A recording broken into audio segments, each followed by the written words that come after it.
الشب والجمر واشعل الريحان وشلوا البيوت وقوى فيها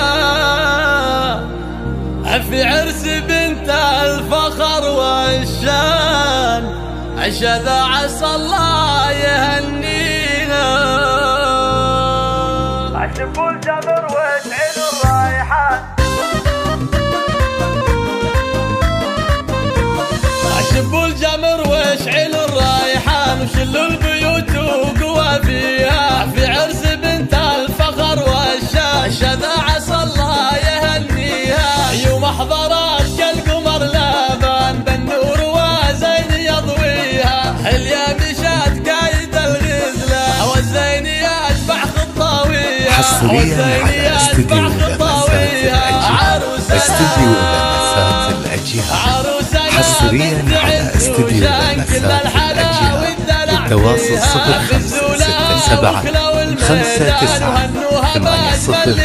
0569 سبحان من زانها سبحان الحسن والزين معطيها الحسن والزين معطيها ضشوها بالورد والريحان وقولوا عسى الله يهنيها وقولوا عسى الله يهنيها. هذه فخر طيب الجدة محمد بطيبه مربيها وامها شيخة النسوان ام فيصل يا حي طاريها ام فيصل يا حي طاريها ضشوها بالورد والريحان وقولوا عسى الله يهنيها.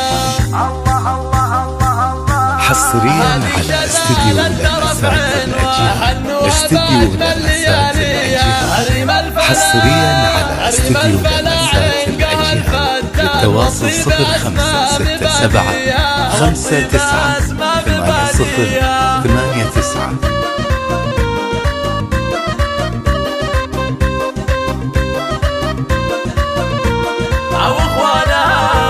واخوانها العز والشجعان افعالهم نفتخر فيها وخواتها اللول والمرجان كل حلاها محليه عشاذا وشذا تسحر الاعيان والطيب والزين كاسيها وعروسنا ما مثلها كان في وصفها في مزاياها في وصفها في مزاياها. مبروك لك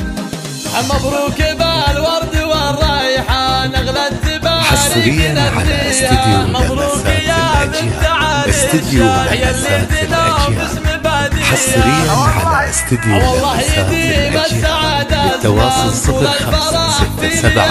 59 80 مبروك أول وتاليها مبروك أول